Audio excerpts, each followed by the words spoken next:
Her negative vibrations were literally, and they would bring out the repair people, brand new machine, nothing wrong with it. Just keep her away from it, because she was so negative. She would drive, she bought a brand new car. She had just gotten divorced, and she was very unhappy. She had bought a brand new car. She drove it half a block down the street from the dealership, and it burst into flames and consumed itself.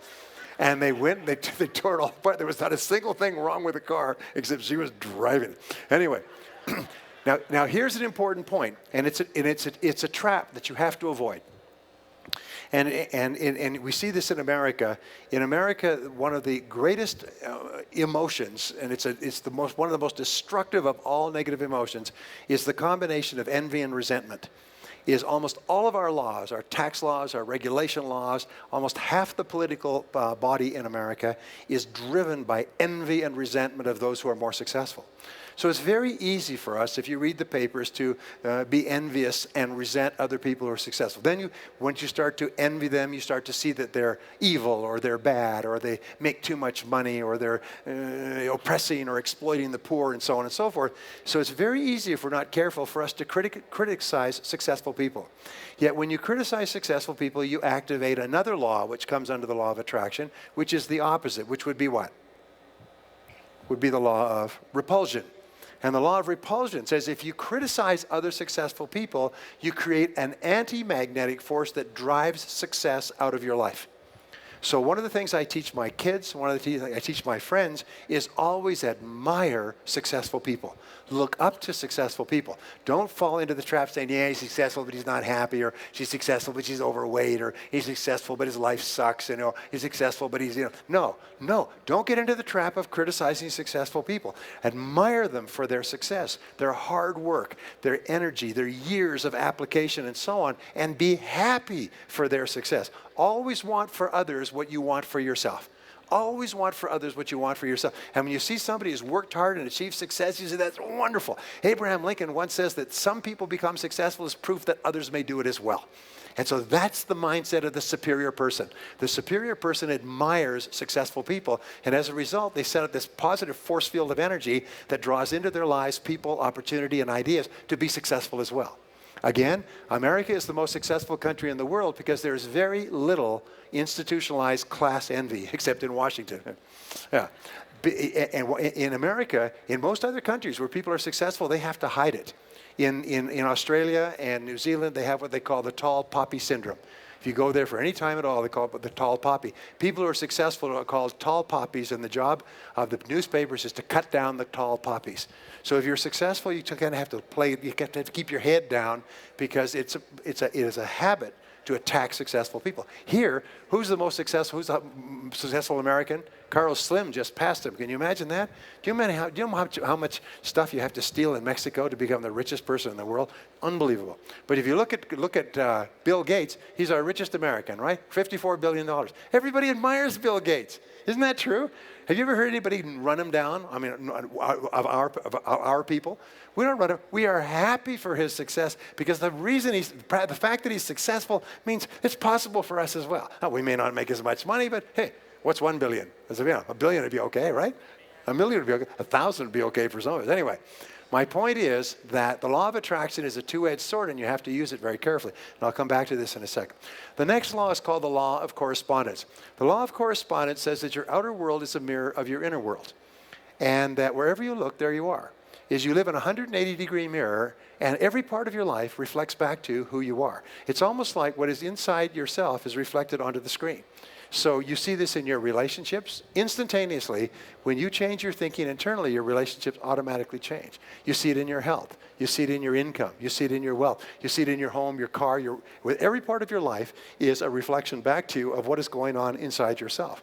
So if you're a very positive, happy, positive expectations, confident person who likes themselves and likes other people, you'll see this all around you. There's some people can walk into a room and people just feel it and they turn and smile. They're just happy that they're there. They can feel the vibration of a person who feels good about themselves. And other people can walk into a room and the lights will go out. People will immediately feel there's negative people. So the one thing that we can control is we can control what we're presenting to the world. We can control only one thing in the world, and it's our thinking. And the last law I want to share with you, and this is really important because it's almost a summary law. It's called the law of superconscious activity. And the law of superconscious activity says that any thought, plan, goal, or idea that you can hold continuously in your conscious mind must be brought into your reality by the superconscious.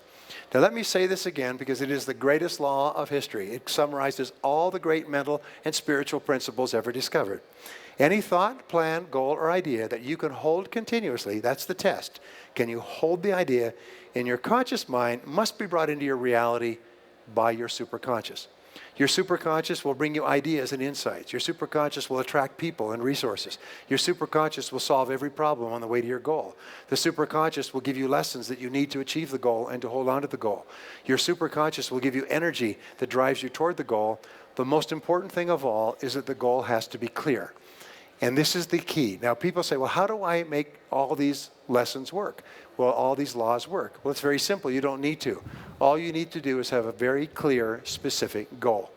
If you have a very clear, specific goal that you think about most of the time, what will happen is that all the laws will begin to work.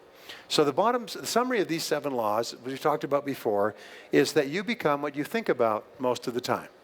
You become what you think about most of the time. And if you think about a goal that is important to you most of the time, what triggers the law of cause and effect? You think about the goal and everything in your life. That becomes the cause of the effects of your life. What gives you a sense of control? Very clear idea of your goal. What do you believe in? That you will ultimately achieve your goal. What do you confidently expect will happen? That you will. Everything that happens is moving you toward the goal. What do you attract into your life? People and resources in harmony with the goal. What is the law of correspondence? Your outer world mirrors back to you your goal. And by the law of superconscious activity, if you're absolutely clear about a goal and you think and talk about it all the time, everything in your world begins to work together and move you toward the goal and move the goal toward you. Now, I'm going through a lot of stuff in a short period of time, but Harv tells me you're some of the smartest people in America. Is that true? Did anybody not understand that? So I'm going to give you a very simple exercise, which I've given to you before. Before the end of the day, I want you to take a clean sheet of paper like this and write down 10 goals. That's all right, 10 goals that you'd like to accomplish in the next year. And just write down 10 and discipline yourself to write 10 and don't stop writing until you come down to 10. House, home, car, money, health, weight loss, whatever it likes, write down 10. Then you look at this goal and you imagine that you could wave a magic wand and you could have any one goal on this list within 24 hours. And whatever it is, you put a circle around that goal. You put a circle around that goal. And this becomes your major definite purpose. This becomes your primary organizing principle. This is what you think and talk about all the time. This becomes the goal that you focus on every single day. And every morning when you get up, you think about that goal. And all day long, you think about the goal. And as you think about this goal, more and more of your subconscious and superconscious powers are assigned to help achieve this goal. As you think about the goal, you start to get more ideas and insights that move you toward the goal. And more people and resources will come out of the woodwork to help you to achieve the goal. And as you think about the goal, you'll become more positive, you'll become more powerful, you'll have a greater sense of control, and you'll start to feel, slowly at first, you'll feel yourself moving toward the goal, and the goal starts to move toward you. And you start to see things you hadn't seen before. You start to attract people and ideas you hadn't seen before. You start to have insights you hadn't had before. And the critical test, all that is required of you is for you to think continuously about the one goal, the goal that can have the greatest positive impact on your life. And you think about it all the time. And you talk about it all the time. And the only question you ask is how? How am I going to achieve that goal? Say it, say how. From now on, whenever you decided on a major goal, the only question is how. Not whether, not I wish, not I hope, not I'll give it my best shot, I'll see what happens, wah, wah, wah, before I go to the island for the weekend.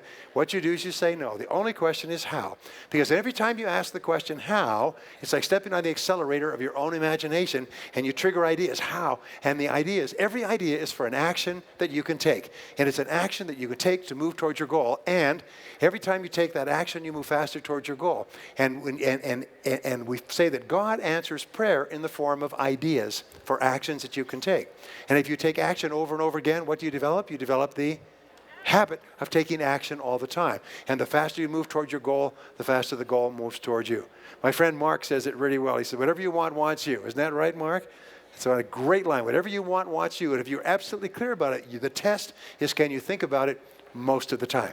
And if you'll do that, what will happen is you'll have a tremendous sense of control. You will align all the powerful mental laws like a harmonic convergence of planets, and every single power you have will be unleashed and move you toward that goal and move the goal toward you. Well, geez, the timing is great here. Now, I told you I'd say something about the law of attraction. So I'll just tell you this, and this is my conclusion, what I consider to be the real secret of success. And I've run this past a lot of people here and a lot of successful people, and they primarily agree.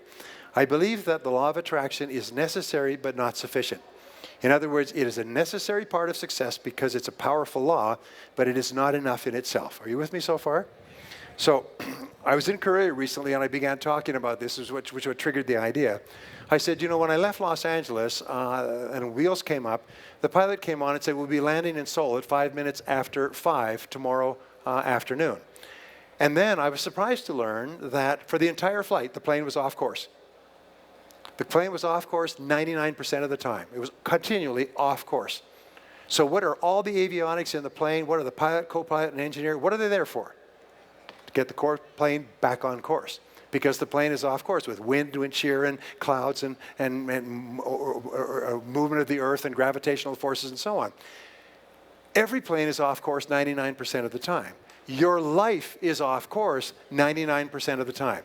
That's the way the world works. So here is the great secret of success. It's in 3 things. Number 1, be absolutely crystal clear about what you want as a goal. Write it down and make it measurable. Don't have wishes and hopes and fantasies and dreams and everything else. A goal that is not in writing is not a goal at all. It's what I call a cigarette smoke goal. You just blow it, it has no effect.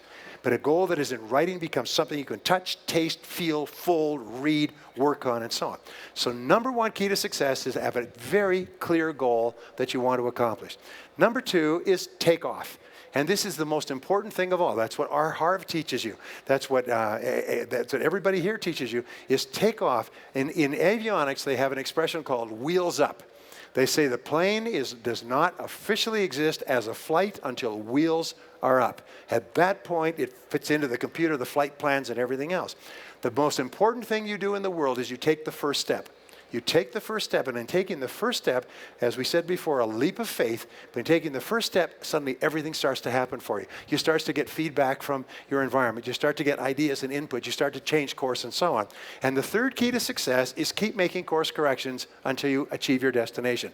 Resolve in advance before you even start off that you will never quit.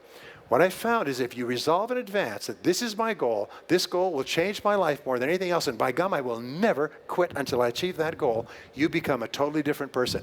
The world is full of weak people who will try once or twice and then quit, but strong people never quit. Famous story, by the way, Federal Express, $60 billion company. Federal Express went through hell to get to the point where they were almost bankrupt. They could not make payroll. And Fred Smith, they finally told him, it's too late. We've done everything. We've borrowed every penny. We've exhausted every line of credit. We're finished. We can't make payroll. We have to shut the company down. Do you know what Fred Smith did? He took the last $25,000 that was in the company coffers. He translated it into cash. He caught the night flight to Las Vegas, and he sat at the card tables, and he played until he had enough money to make payroll. And he took a taxi back to the airport and went back and made payroll by the end of the month. Can you imagine that? Can you imagine having the guts to do that, go all in with everything? That's the kind of person that never thinks about quitting. The reason you are great is because you never think about quitting. Isn't that right? Now, I have to tell you a quick story. Our biggest enemy of success in life, our biggest enemy is the path of least resistance. It's the tendency to do what is fun and easy rather than what is hard and necessary. So the story, Ole and Sven, they're up in Minnesota, they shoot a deer, and they're dragging the deer back to the truck by the tail, and they keep slipping and losing their grip and losing their balance, and a farmer comes along and says, boys, what are you doing? He says, well, you're dragging the deer back to the truck. He said, well, boys, you're not supposed to drag a deer by the tail. That's a very clumsy way to drag the deer. You're supposed to drag a deer by the handles that God has provided. They're called antlers. You're supposed to drag a deer by the antlers. They said, well, that makes a lot of sense. Thank you very much, sir. So they went around, they started dragging deer by the antlers. After 5 minutes, they're whipping along. Ole says to Sven, he said, the farmer was right. It'd go a lot easier by the antlers. He said, yeah, Ole, but we're getting further and further from the truck.